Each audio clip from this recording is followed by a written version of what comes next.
la place de la Bastille dans l'est de Paris. Au centre, une colonne sur un piédestal circulaire. L'espace restant est dédié aux voitures et aux piétons. Depuis plus d'un siècle, c'est le point de ralliement de nombreuses manifestations de gauche. Logique, puisque ici, à la Bastille, c'est quand même joué un épisode majeur de l'histoire de France. Voici à quoi ressemblait l'ancienne forteresse. Des murs élevés et épais, 8 tours massives de 24 mètres de haut, un fossé de 25 mètres de large, des ponts-levis. C'est le roi Charles V qui, en l'an 1367, ordonne la construction de cet ouvrage défensif venant s'ajouter aux remparts déjà existants. Une protection contre l'ennemi extérieur, mais aussi contre le petit peuple des banlieues, les ouvriers et les artisans du faubourg Saint-Antoine. Au fil du temps, la forteresse fera aussi office de dépôt royal d'armes et de munitions, puis deviendra une prison d'État au XVIIe siècle.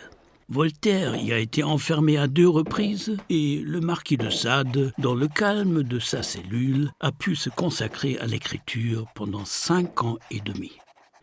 La Bastille connaît sa véritable heure de gloire en 1789, avec le début de la Révolution. Le 14 juillet, le journaliste Camille Desmoulins monte sur une table d'un café et lance « Citoyens, armez-vous à la Bastille !» Car, comme nous l'avons vu, la Bastille était non seulement une prison, mais aussi un dépôt d'armes. Des insurgés particulièrement courageux escaladent les murs et descendent les ponts-levis. C'est la prise de la Bastille, coup d'envoi de la Révolution française.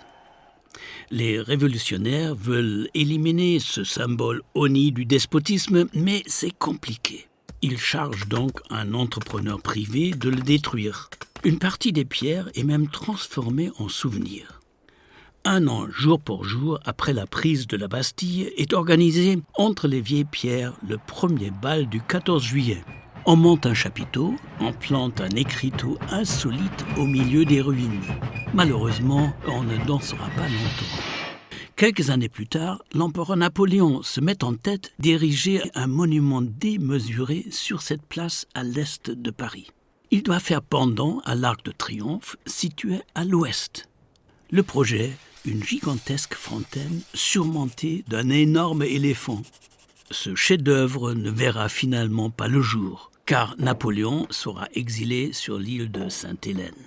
Seuls le bassin et le socle ont été réalisés. L'immense maquette en plâtre de l'éléphant tombera progressivement en ruine. Victor Hugo la mentionne dans son roman Les Misérables. Gavroche, le célèbre gamin des rues, y trouve refuge la nuit. En 1833, la colonne de Juillet est érigée au milieu de la place. Mais contrairement à ce qu'on pourrait croire, elle ne commémore pas les événements de 1789. Non, elle est dédiée aux héros morts lors des 3 Glorieuses en juillet 1830. Ces 3 jours qui ont provoqué la chute du roi réactionnaire Charles X.